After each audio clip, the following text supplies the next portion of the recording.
Oi, gente, boa tarde. Boa tarde. Então, hoje a gente está dando continuidade. Boa tarde, Anel. Qualquer questão aí no som, vocês me avisam, tá?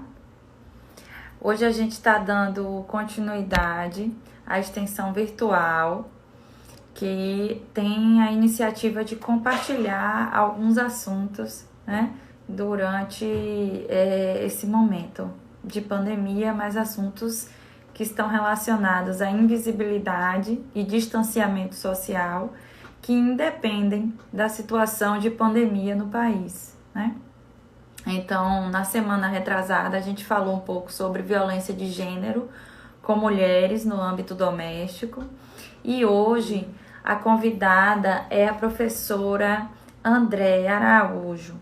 Ela é uma mulher militante, doutoranda na UFBA, e ela tem um lugar de fala muito especial e pode colaborar muito com as nossas discussões.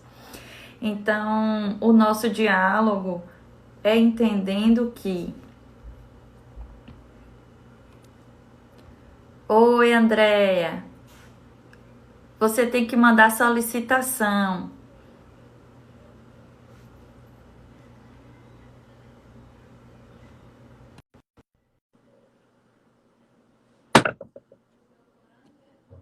Vamos esperar. Então, a professora Andréia vai estar falando um pouco com a gente, certo? Boa tarde, Andréia. Olá, gente, boa tarde. Conseguem me ouvir bem? Eu estou ouvindo bem. Todo mundo está ouvindo bem? Porque ontem eu fiz uma reunião pelo Meet e algumas pessoas disseram que não estavam ouvindo bem. E aí, qualquer coisa é só sinalizar para mim. Tá bom. Então, eu estava aqui explicando um pouco a iniciativa dessa atividade, né? Entendendo que nesse momento tem um boom de lives aí, mas Uhum, a iniciativa mesmo dessa não enrolar, né? É mesmo tentar trazer à comunidade alguns assuntos, conscientizando, porque o que eu tenho visto muito é tudo que tem a ver com a pandemia, né? Isso na pandemia, isso, aquilo outro na pandemia, né? E obviamente que a gente tem todo respeito e consideração, mas alguns assuntos já existem e já estão na invisibilidade social e vivendo distanciamentos sociais há algum tempo na nossa sociedade. E que é uhum, bom, né, conversar sobre tudo isso. O meu componente, por exemplo, é diversidades, então eu tento trabalhar na perspectiva interseccional de gênero, cor, etnicidade, condições de classe, mas para mim também é delicado no lugar de mulher branca, né?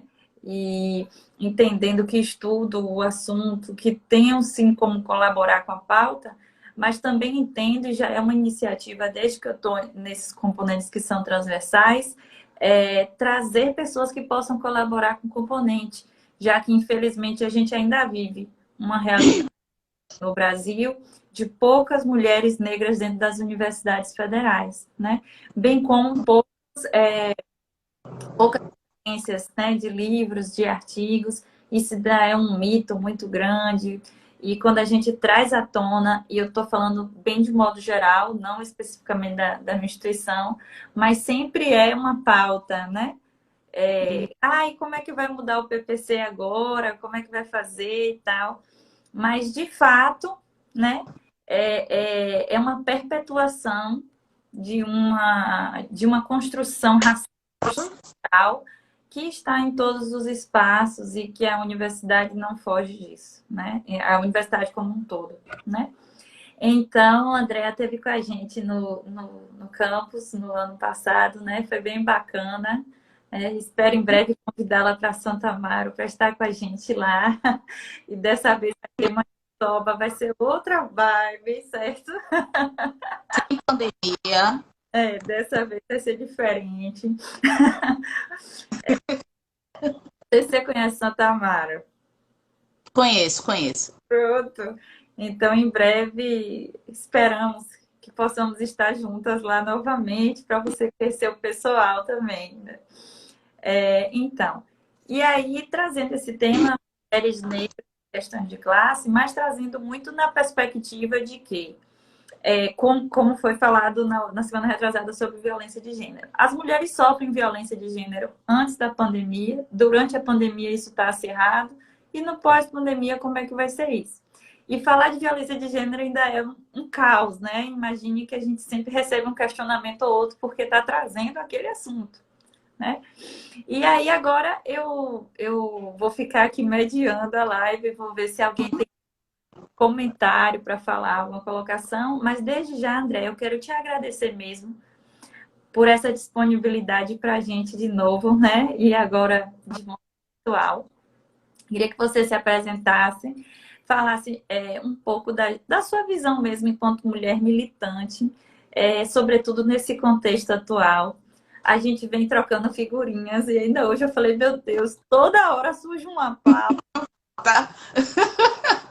Toda hora surge uma pauta, porque assim, a ideia inicial era falar sobre isso. Aí, toda hora, nesse momento, surge uma pauta nova, porque a gente está vivendo um momento caótico, dramático, triste, né? Então, a gente teve recentemente a notícia que a gente trocou, né, via WhatsApp, da questão do presidente aí da Fundação Palmares, e dentre outras colocações. Hoje saiu a revogação da portaria sobre cotas na universidade. E não para. Então, hoje eu pensei assim, eu nem sei começar.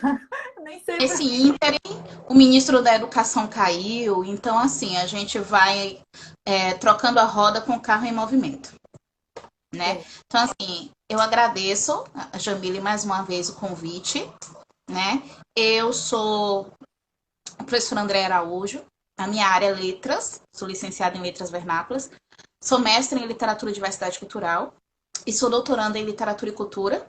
Então, por isso o meu interesse para discutir as questões da diversidade, né? Não trabalho especificamente com literatura negra na minha pesquisa, mas eu desenvolvo paralelamente atividades, né, de pesquisa e estou em espaços de discussão e militância a respeito de mulheres negras e as questões étnico-raciais de maneira geral. E também porque eu lecionei durante muito tempo a disciplina História e Cultura Afro-Brasileira, em questões relacionadas à etnicidade, né? Então são aí a minha praia. E eu tento pensar isso a partir da minha perspectiva, né, como mulher negra, né? Então eu fico muito feliz e agradeço o convite. E quando Jamile me propôs essa live, a primeira coisa que eu pensei foi os distanciamentos sociais, né? Que é uma palavra, é um termo que entrou no atual contexto para se referir às medidas de controle da pandemia. Mas se a gente pensa na própria estrutura da sociedade brasileira, ela é formada por distanciamentos sociais que são organizados em função dessas intersecções que Jamile citou aí, que é de raça, de pertencimento étnico, né, racial, de gênero e de classe, né? Então, as mulheres negras, elas já conhecem esse distanciamento no sentido da invisibilidade, né? De serem constantemente invisibilizadas, né? E no contexto específico da pandemia, eu gosto muito de frisar isso, que a pandemia não acabou com os problemas precedentes que a gente tinha, né? Então, problema de classe social, de pertencimento étnico-racial, os problemas de gênero, eles continuam, e a pandemia só fez agudizar alguns desses problemas, e agudizar essa diferença tem custado a vida de muitas pessoas. Por exemplo, se a gente fala de isolamento social, o isolamento social é um luxo ao qual nem todos podem se dar. E aí eu penso especificamente nas mulheres negras, que é o caso recente que a gente teve do menino Miguel, por exemplo, que ilustra muito bem a situação de mulheres negras, né? É uma mulher negra, empregada doméstica, já começa que a grande percentual das empregadas domésticas no Brasil são mulheres negras, e para determinadas classes, sobretudo as classes altas e a classe média, mas principalmente a classe alta, ter empregada dentro de casa é um serviço essencial. Colocar a empregada para passear com o cachorro é considerado serviço essencial. né? Então, o que é essencial para aquela mulher branca de classe alta era fazer suas unhas e alguém passear com o cachorro dela. E o que era essencial para a mãe de Miguel? Era manter o emprego nessa situação de instabilidade da pandemia, que muita gente foi demitida, inclusive eu, Uhum. né? É manter o emprego nesse contexto da pandemia e cuidar do filho, né? Para não faltar o dinheiro dentro de casa. E aí, mesmo ela tendo a sua rede de apoio, né? E quem é a rede de apoio da mulher negra? É a mãe, é uma irmã, é uma prima, é uma vizinha. Então, mesmo ela contando com essa rede de apoio, no momento que essa rede de apoio falhou e ela precisou levar o filho para o trabalho, aconteceu o que aconteceu, né? Então, a gente pensa como o próprio direito à sobrevivência, como a própria sobrevivência não é mais é um direito, é um privilégio, né? E é um privilégio de alguns, é um privilégio direcionado a alguns. Já que a gente está falando de mulheres, é direcionado a algumas mulheres, né? Então, manter esse isolamento social, fazer uma quarentena, poder contar, mesmo com o auxílio, né, que é um valor irrisório que o governo liberou, mas que pelo menos a gente viu, eu notei um recorte interessante que é de considerar a liderança de família, a maioria das mulheres negras é chefe de família, né, responsável pelo cuidado e pelo provimento. Então, receber um valor maior, né, em virtude disso, mas é um valor que não cobre as necessidades básicas, né, de sobrevivência dessas mulheres, seus filhos e o que a gente chama, né, dos agregados, né, que estão sob responsabilidade, estão debaixo do manto protetor ali da tutela dessas mulheres. Então, o exemplo do menino Miguel deixa muito clara como funciona a sociedade brasileira e de como o contexto da pandemia não fez desaparecer esses problemas, muito pelo contrário. A pandemia é mais um problema e que vem agudizar esses problemas já graves, já super agudos que a gente tem, né, de separação social. Eu costumo dizer assim, no Brasil a gente não tem separação social. No Brasil a gente tem abismos, né? A gente não tem desigualdade, a gente tem abismos. Desigualdade, eu tenho 2, Jamile tem 4, né? E outra pessoa tem 6. É uma desigualdade administrável. Mas no Brasil a gente não tem isso, não tem desigualdade. A gente tem metade da população, digamos, com real, né? Uma outra parte da população com R$ 10 e 3 pessoas com R$ 5.000, né? Então, para a gente ver o nível, né, da proporção de como é tudo muito desequilibrado, muito mal distribuído e não tem a menor possibilidade disso funcionar. Não tem a menor possibilidade de nenhuma sociedade funcionar desse jeito, né? Porque isso gera problemas. Então a gente está trabalhando o tempo inteiro nessa linha de conversão de direitos em privilégios.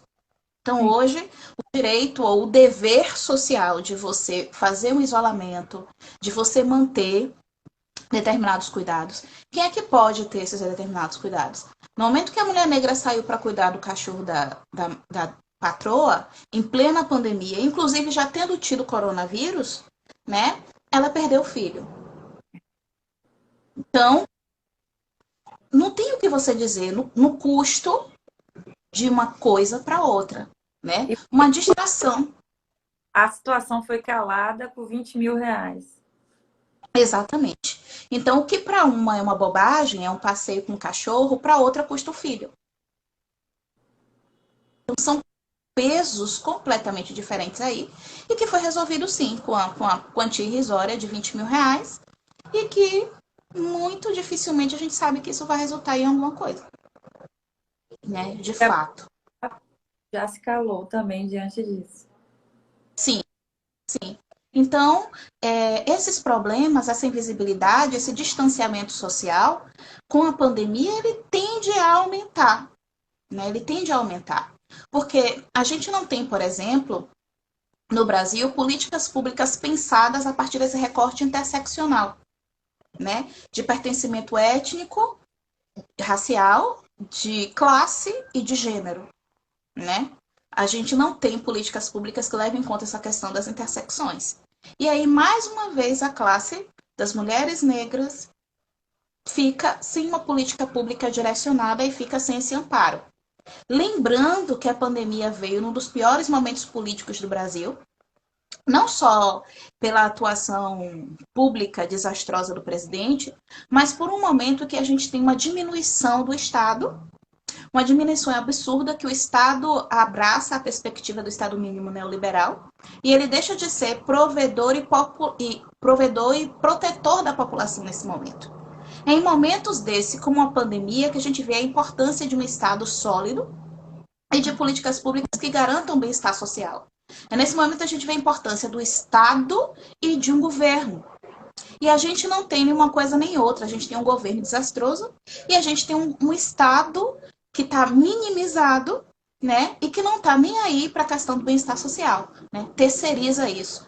E deixa isso na mão, por exemplo, deixa isso na mão. O SUS não dá conta de tudo isso e a rede particular não está nem aí. Porque o objetivo principal das instituições particulares, das instituições privadas, dos planos de saúde é a lucratividade. Então, eles não têm responsabilidade nenhuma sobre o controle de uma pandemia, nem querem ter. Isso é de responsabilidade da iniciativa pública, né, e do nosso Sistema Único de Saúde, que já vem há anos sendo sucateado, mais ainda com a PEC do teto de gastos, mais ainda com um governo que tem uma feição neoliberal, e que diminui o Estado e que não assume as responsabilidades que devia assumir num momento premente como esse. Não só no combate efetivo da pandemia, mas no sentido de mitigar essas diferenças, essas desigualdades, para que a gente não esteja transformando o direito de viver no privilégio de viver, né? E de determinar quem é a mulher que pode, em plena pandemia, se dar ao luxo de fazer unha, sobrancelha em casa, sendo atendida, enquanto uma outra mulher precisa sair de casa para trabalhar, para garantir que essa mulher faça a sobrancelha e tenha o seu cachorrinho lá, né, muito bem cuidado, ao custo da vida do próprio filho, né? Então, quando você fala viver enquanto um privilégio, toca, porque é tudo que a gente vê. Na verdade, a gente já via, né? Isso, mas agora, a pandemia, tá forte na cara de todo mundo que enxerga isso, né? Viver parece que tem se tornado um privilégio nesse país. Não é mais questão de quarentena, não é mais questão não, de pandemia, não é isso. não, não. Viver, sobreviver, inclusive, né? Porque a gente tem uma classe social que não vive, que sobrevive, né? A Maria que não vive apenas aguenta, né? Então a mãe do Miguel é mais uma dessas que só aguenta para que outras possam viver, E né? aí, eu estava até fazendo isso numa reunião do nosso grupo de pesquisa, que você está até convidada a participar quando quiser. Obrigada. E aí, a gente trazendo assim, eu trouxe uma situação antes do grupo de pesquisa, ou antes dessa história de Miguel e depois. Porque assim, essas realidades estão muito próximas da gente, né? Um vizinho, um conhecido, as pessoas que não abriram mão por diversas questões, né? Justificáveis para cada contexto. Mas aí a gente se pergunta assim, para quem é o distanciamento? Para quem é a quarentena? Né? E assim, aquela previsão do dinheiro que seria liberado a essa secretária, ela já estava no planejamento daquela família. Independente dessa secretária continuar indo ou não, né? Ainda nesse momento de não sei quantos mil mortos, ainda nesse momento que as coisas estão na TV, ainda que a gente fale sobre isso, as pessoas continuam indo buscar e levar as secretárias para dentro de sua casa. Não, mas eu vou buscar ela de carro e volto, sabe? E assim, é como eu estava falando, às vezes eu converso assim, gente, eu no começo da pandemia eu pensava assim, ai, muita gente vai sair mais sensível disso, eu tô me tornando uma pessoa melhor, as pessoas estão se tornando uma pessoa melhor, todo mundo vai se tornar uma pessoa melhor. Aí eu vejo esse caos, uma coisa, eu já perdi essa ilusão. Digo, não vai ter isso. Quem é, quem não é, não é. Não vai mudar muita coisa. Desculpem, gente, quem está assistindo, mas eu tenho essa visão, infelizmente, bem pessimista das coisas, né? Eu tô num prédio onde o pessoal tá fazendo reforma em plena pandemia, trocando toda a estrutura de um apartamento. Então, assim, ninguém pensa no outro, tipo, se lasque. Se você tá, se você não tá, né? E aí você traz uma situação importante que a gente já está conversando, que é a questão para quem é o distanciamento social. E quando a gente vai fazer a conta, que a maioria das mulheres que estão hoje no âmbito doméstico, primeiro falar da questão de gênero, né? Que a maioria das pessoas que estão hoje no âmbito doméstico são mulheres. Aí, partindo para o segundo ponto, essas mulheres, em maioria, são mulheres negras, né? E aí, que já é a população que está mais desassistida nesse momento. Mas que, na verdade, essa população já é desassistida há muito tempo. Inclusive, e não só na questão do mercado de trabalho, pelo racismo construído aí no decorrer dos tempos, mas com o próprio racismo institucional no âmbito do SUS, dentre outras questões. Então, um quadro da situação que essas mulheres, você colocou perfeitamente, ela não sabe se deixa de ir, né? Ou se cuida da vida dela e do próprio filho, da filha dela que está em casa. E tem que ver também se essa rede de apoio, que era uma rede de apoio dela antes, se vai poder também ficar com essa criança agora, né? Exato. E além disso, eu não sei se você tem visto, você deve estar vendo a questão do número de mulheres que estão ficando desempregadas em sequência aí agora. Sim. Então a gente tem um maior número dessa rede que está ficando cada vez mais enfraquecida. E aí as pessoas não criticando, né, de modo pejorativo, mas assim, distanciamento social para quem? Invisibilidade para quem? Invisibilidade a gente já tinha. Exatamente. A pessoa está trazendo uma discussão para que se enxergue que isso não é de agora. Não é de agora. Isso já vem de muito tempo, né? Quando a gente consegue construir um diálogo sobre isso e falar, né? Isso é muito importante para que a gente tente promover o mínimo de conscientização possível nas pessoas, né? Que possam rever suas atitudes hoje, né? Quando a gente traz uma discussão desse tipo, não é só para discutir aqui numa live, é para tentar sensibilizar quem assista, por exemplo, de manter o valor que dava para sua secretária. E isso não é nem estar ajudando, a meu ver, né? E que deixe ela ter Em casa. o direito do distanciamento dela. Porque se essa mulher sabe que não vai receber, ela não vai. Né? Ela não vai ficar em casa se ela sabe que ela não vai receber. Né? E a gente reconhece o conceito de ser humano diante disso.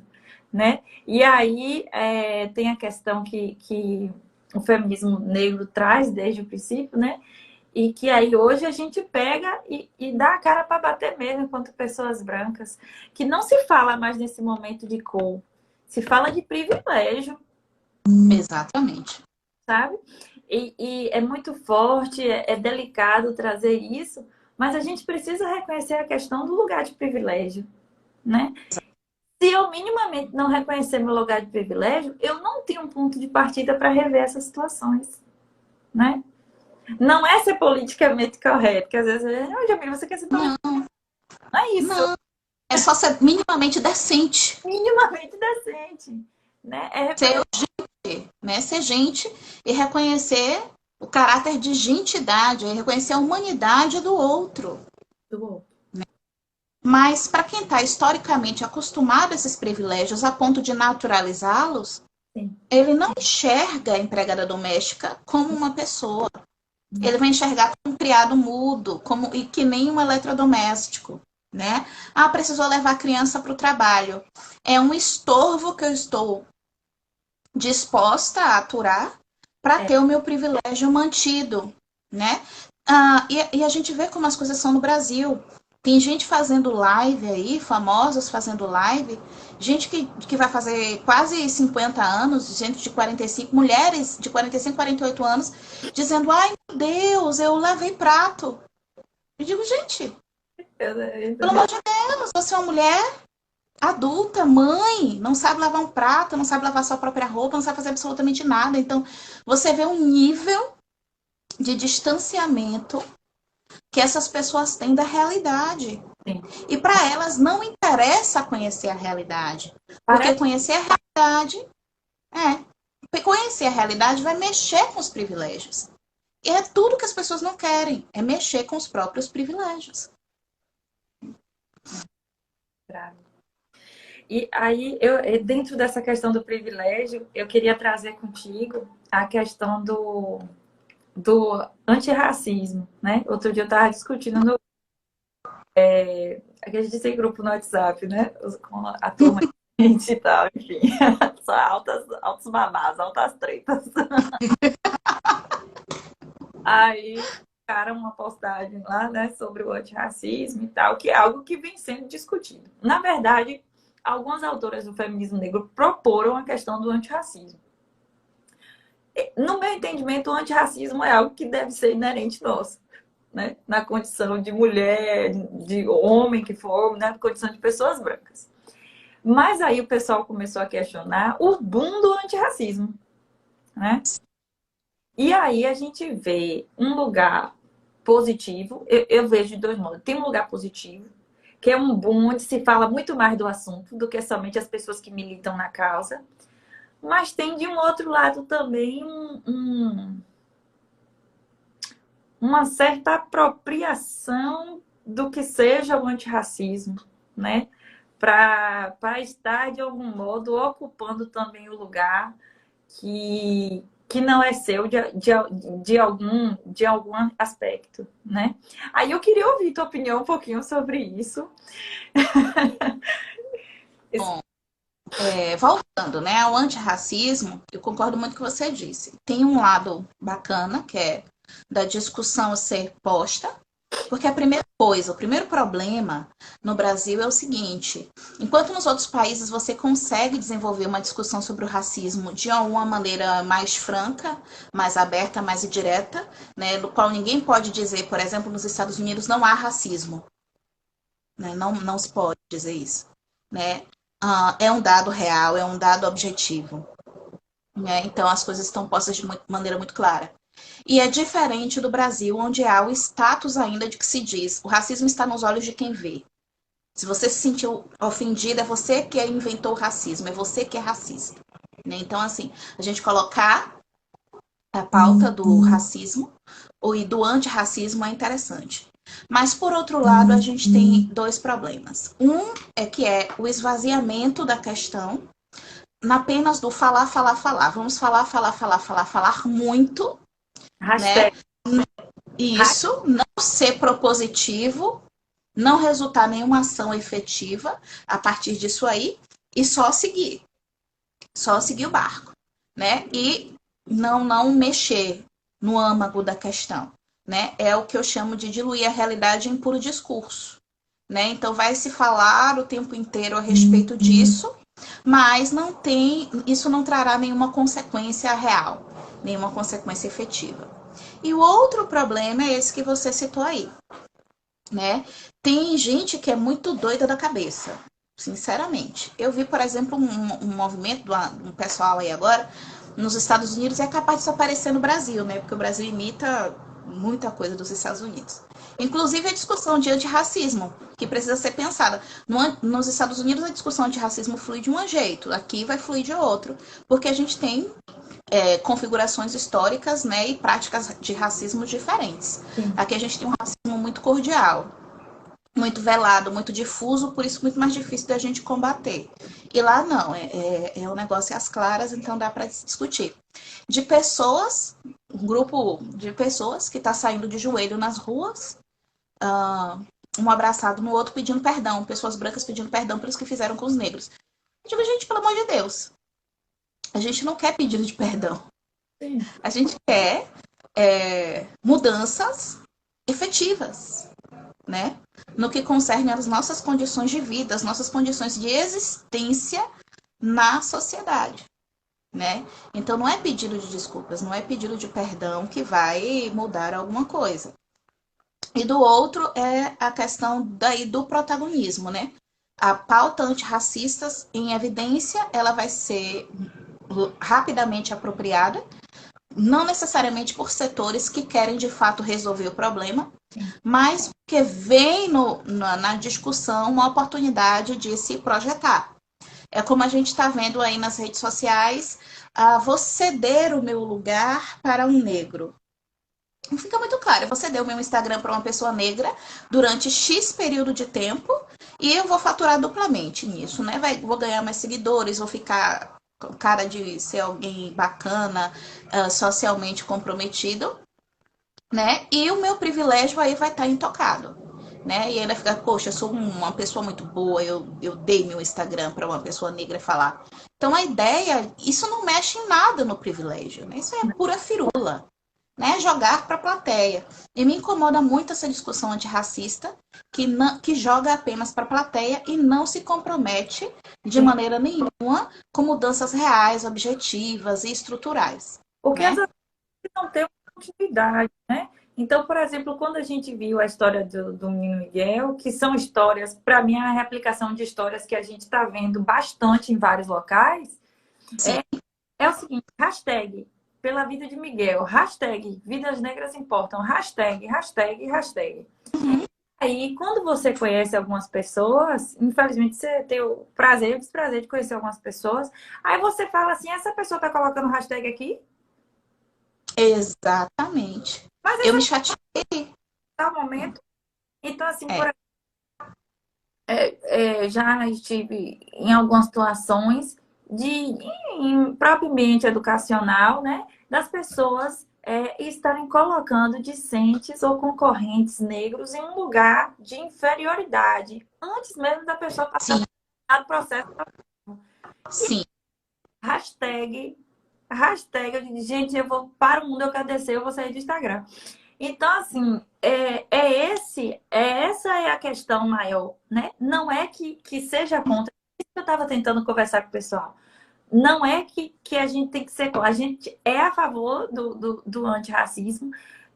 Nós, no lugar de pessoas brancas, temos que ter um cuidado com relação tanto ao antirracismo quanto à fala do movimento negro, porque é uma história de pessoas que viveram isso, que eu estudei essa história, mas eu não vivi em nenhum momento nenhuma reverberação dessa história, mas que se difere de agora eu estar, por exemplo, mandando alguém, uma secretária, comprar uma coisa ali na feira para mim e tá colocando a hashtag pela vida de Miguel.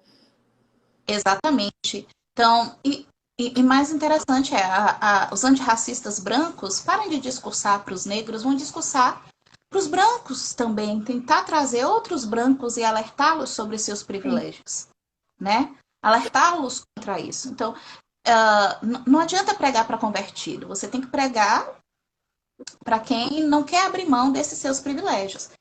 Outra coisa, Agora, eu percebi. André, que foi uma questão que eu acho que até surgiu em algum momento quando a gente estava no semestre passado, é o discurso de ódio, né? Isso é uma coisa que me preocupa no lugar de docente, né? Porque assim, muitas pessoas não têm essa discussão, não compreendem que possa haver esse diálogo e Uhum, pode, de repente, incitar uma onda de ódio que generalize a coisa para todos. Para com todos. certeza, Então, sim. é uma preocupação que eu trago comigo, enquanto docente, enquanto mulher branca. E aí, eu não sei se você já assistiu, Escritores da Liberdade. Sim, sim, já. Trabalhei várias vezes, adoro trabalhar com esse filme. Interessantíssimo, porque traz um pouco dessa realidade, né? A gente precisa aprender a conhecer a pessoa, o histórico da pessoa, como é que ela faz, de onde ela fala, para tentar entender a atuação dela naquele momento. Mas não quer dizer que esteja apoiando hashtags da porque está aí fazendo e acontecendo há muito tempo. Né? A propósito dos apoiadores do governo, que agora são desapoiadores, mas que toda a vida tiveram uma outra postura diante da sociedade. E assim, eu já vi pessoas que são reconhecidas, que praticam racismo institucional, né? Praticam muito racismo institucional. E eu vi, por exemplo, nessa onda, colocando o hashtag das vidas negras importam. Eu cheguei até a ficar chateada e escrevi nas redes sociais assim: baixa esse bracinho, tira esse cumprimento dos Panteras Negras, porque eu sei que você não é antirracista. Você é racista. É bem isso. Porque existe, eu vejo, por exemplo, existe uma limitação. Ah, você vai trabalhar com etnicidade? Vai, né? Tudo bem. Mas olha só, você vai trabalhar com etnicidade, mas não no seu TCC. Porque se você for discutir etnicidade no seu TCC, isso vai te queimar. Não trabalha com esses temas, com essas coisas, não, porque o mercado de trabalho não quer saber disso. Né? Ah, você vai trabalhar com esse tema? Não, quer discutir etnicidade? Então discute identidade negra. Pronto, tá bom. Né? Identidade negra assim, no mato, né? Deus e o universo, É isso né? mesmo. Ou seja, querem que haja uma discussão antirracista, mas até certo ponto, Onde até 10 horas da manhã. 10h05 não, porque isso já periga dar alguma consequência, isso já periga mexer nas estruturas, isso já começa a ameaçar privilégios, então não, vamos abortar essa discussão aí, né? Então fica no plano do superficial, fica no plano da comoção, quando na mesma semana da morte do menino Miguel, vários outros meninos negros morreram pela ação policial, né? E quantos meninos morrem, e quantas pessoas que ficaram indignadas, mas que estão com a empregada negra trabalhando, né? Então, a gente tem esse problema gravíssimo da hipocrisia, e não é as pessoas dizem assim, ah, mas é burrice, as pessoas escolhem não saber. Não é burrice, é conveniência. É mais conveniente você fingir que não compreende, porque é aquela coisa. O saber, ele te responsabiliza, né? Eu adoro tomar esses exemplos mesmo. Por que é que o Édipo foi lá e arrancou os olhos, né? Porque desgraçado sou porque sei.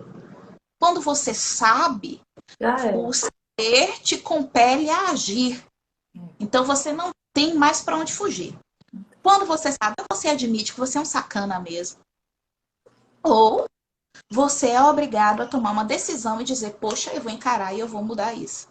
Né? Mas aí as pessoas preferem fazer o jogo do não é bem assim, criar estratagemas e dizer não vamos discutir isso a fundo, não, porque isso a fundo vai custar muito caro para mim. Então não é interessante. Então vamos embargar e marcar essa discussão até onde vai, até onde é conveniente. Eu vejo isso na academia, né? Uma limitação. O próprio local das disciplinas no Sim, currículo, na grade curricular, sim. né? A própria maneira como essa disciplina é ministrada, a construção de ementa de tudo, né?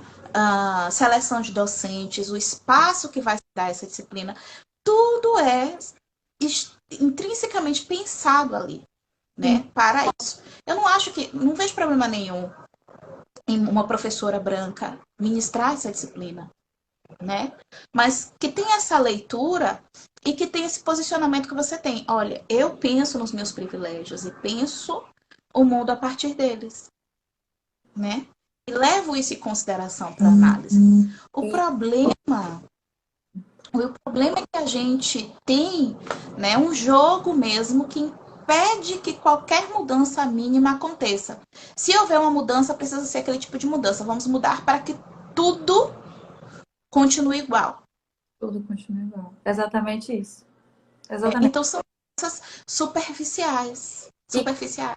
e quando eu digo assim para a turma, gente, vamos ter cuidado com o modo como a gente fala, para não incitar ou não transparecer que há uma recusa, porque, por exemplo, fazendo uma análise enquanto docente. Hoje a gente vive a realidade de ter pouquíssimas professoras negras em sala de aula. Isso é uma realidade. Feliz de Sim, nós se tivéssemos Andréa no nosso corpo docente. E tantas outras mulheres com estudos maravilhosos que podem acrescentar. Porque a gente sabe que o número de mulheres negras agora no país, né, graças a várias outras questões de empoderamento, né, já temos esse potencial aí para agregar. Se não temos, o que eu estou falando, e eu estou falando aqui de modo bem geral, né, com relação à convivência com diversas instituições, né, quando a gente é docente sempre tem contatos para... Há também uma corrente na própria academia de que não trabalhe esse assunto X, não, porque você vai ser pega por isso. Sim, sim. E aí eu fiquei refletindo o seguinte: eu prefiro ser pega por meus discentes. Exato.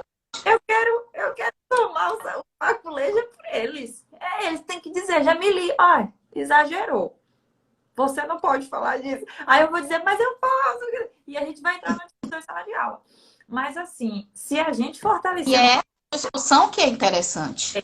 Agora, se eu fortalecer uma corrente de não vou falar do feminismo negro em sala de aula porque eu sou mulher branca. Então eu não tenho lugar de fala. Eu não vou falar do feminismo. Então eu estou perpetuando. Exatamente. Exatamente. Eu não tenho culpa no sistema, mas eu estou vivendo nesse sistema que não tem uma quantidade suficiente de professores negros para estar em determinados componentes, compartilhando com seus próprios componentes, falando muito melhor disso, com certeza, do que outras professoras. Mas aí eu penso o seguinte: se a galerinha discente também ficar com determinados discursos, a gente vai fortalecer essa outra corrente do lado de lá que diz, olha, eu acho melhor você não puxa esse assunto, não, porque aí de você, né? Então, é algo que tem que ser discutido dentro da sala e a gente tem que conversar muito sobre isso. O que é que queremos? Queremos uma universidade mais negra em todos os aspectos. Acho que no âmbito discente mesmo, a gente já tem muitos avanços. Posso falar agora, posso falar não de modo geral, mas pela UFRB, né, que já tem um público discente, assim, muito evoluído nesse aspecto. Mas, de modo geral, a gente tem que combater de algum modo. Eu tenho essa ferramenta, a Andrea tem outra ferramenta, outra colega tem outra ferramenta. Exatamente. E a gente vai somando isso, né?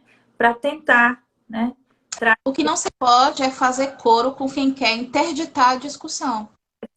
Esse é o questionamento que eu trago. Será que, de fato, é uma preocupação com os temas que a gente...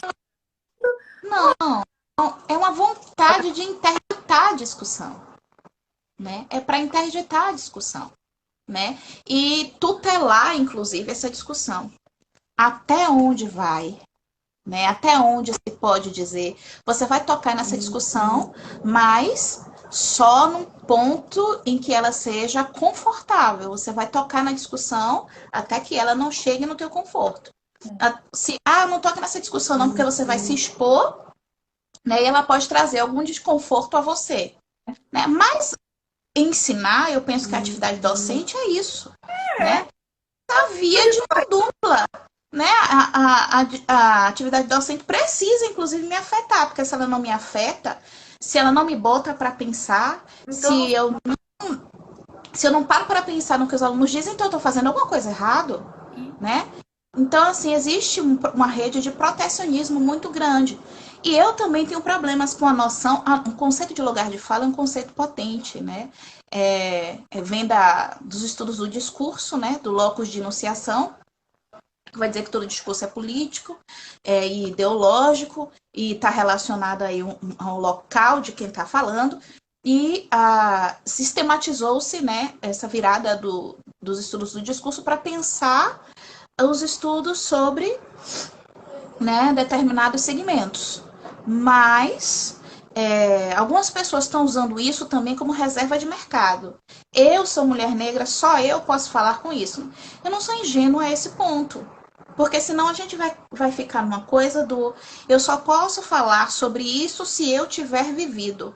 Nossa, então não haverá nunca ponto de diálogo entre as pessoas, porque eu também não, eu tenho vivências parecidas com mulheres negras, mas ao mesmo tempo não. Sim. Então tem mulheres negras que têm histórias de vida completamente diferentes das minhas. É como falar que não quer abortar. Então não isso. Vou falar de aborto. Não posso falar porque não abortou, né? Então, eu acho que precisa haver muito cuidado também, porque essa coisa do você não é mulher negra, você não pode falar, isto aí é senso comum. E a gente, às vezes, eu tô muito preocupada com coisas que a gente passou a mão na cabeça das discussões das minorias, por exemplo, né? E que levaram ao estado, levaram também, né, contribuíram de maneira significativa para que a gente chegasse ao estado de coisas a que nós chegamos hoje. Que é o do ponto de você não pode falar sobre isso porque você não viveu. Olha, ela não viveu, mas ela estudou, E há né? uma especialização forte, né? Em uma determinada redoma, que inclusive é o que eu venho trazendo. Não está errado, né, de alguns aspectos, mas que também pode acabar perpetuando e fortalecendo essa outra corrente, que faz parte de um sistema forte, porque o sistema que a gente vive é muito forte, né? E que está perpetuando. Olha aí, você está vendo? Você está vendo? Isso, olha aí, né? Então aí a Isso. fica presa dentro de um movimento sem conseguir fazer. E aí, inclusive, eu vejo uma exclusão de outras docentes, né? Inclusive docentes negras e de outros âmbitos, porque não falam e não tem exatamente aquele discurso que um determinado grupo Esperava que elas tivessem, né? É mais uma vez a coisa da tutela. É como se existisse um jeito correto de ser mulher negra, um jeito correto e ideal de ser uma docente negra. E que o fato de ser negra pesasse sobre toda e qualquer peculiaridade que você tem. Então você passa a ser a pedra de roseta do grupo, né? Aí quando acontece alguma coisa, você achou essa fala racista? Achei. É racista? Não, mas eu fui perguntar a outra mulher negra e ela disse que não era. Né? Essa coisa do só eu posso definir o que eu sinto. Isso é uma das grandes armadilhas que jogaram muito mais contra nós, mulheres negras, do que a nosso favor. é o jogo de poder, né? É um jogo de poder. E a gente enxerga o poder em outros lugares, onde ele se impõe frontalmente, mas a gente precisa perceber esse poder também que opera pelas filigranas. Claro, há mulheres brancas que falam, ela sempre vai falar do local fora, né? Ah, e da realidade das mulheres negras, porque elas não vivem isso, né? Mas não quer dizer também que elas ignorem completamente isso, né? E que não possam ser interlocutoras e que não possam construir Deixa eu só trabalhos significativos. e avisar quem está assistindo a gente. Daqui a pouco, se cair e cortar a nossa fala, a gente entra de novo para dar a concluída, só para avisar mesmo, porque daqui uns 3 vai cair. E a discussão ainda está rolando, então. Aí, Né? A gente. ouve, entra de novo Certo. para não cortar a fala. Isso. Então, assim, a gente não. A gente precisa estar atenta o tempo inteiro. Principalmente porque a gente está vivendo num sistema que se apropria muito fácil de determinadas pautas. O sistema capitalista se apropria de tudo, né? O Vidas Negras Importam já tem até capinha de celular com fotinho de George Floyd. Que eu duvido que a filha dele vá receber alguma coisa desse dinheiro relacionada a vendas de produtos que têm a foto do pai, né, e que capitalizam em cima do assassinato do pai dela. E como após a morte de George Floyd, outro assassinato por policiais já aconteceu também em Atlanta, né? Então a gente precisa também ter muito cuidado com a voracidade com que o sistema, a lógica capitalista se apropria muito das coisas. E como as pautas, né, chamadas pautas identitárias, que é o nome que eu discordo, que os brancos são extremamente identitários, não existe um grupo mais fechado e identitário do que a branquitude, né? E se blindam como natural, né? Como o não marcado. O identitário é o negro, é o indígena, nunca é a branquitude, né? A negritude é marcada. Existe negritude, mas não existe branquitude? Como é isso? Né? Da forma como eles se apropriam muito rapidamente, com muita eficiência, né, de qualquer discussão, né, e abraço. Eles são sagazes, né? Como se identificam com esse tipo aí de militância, do só eu posso falar, né? A coisa de inviabilizar qualquer projeto de coletividade, inviabilizar qualquer tipo de aliança que vá desestruturar minimamente algo, né? Então se apropria e modela, né, as discussões para que elas se deem dentro de determinada perspectiva.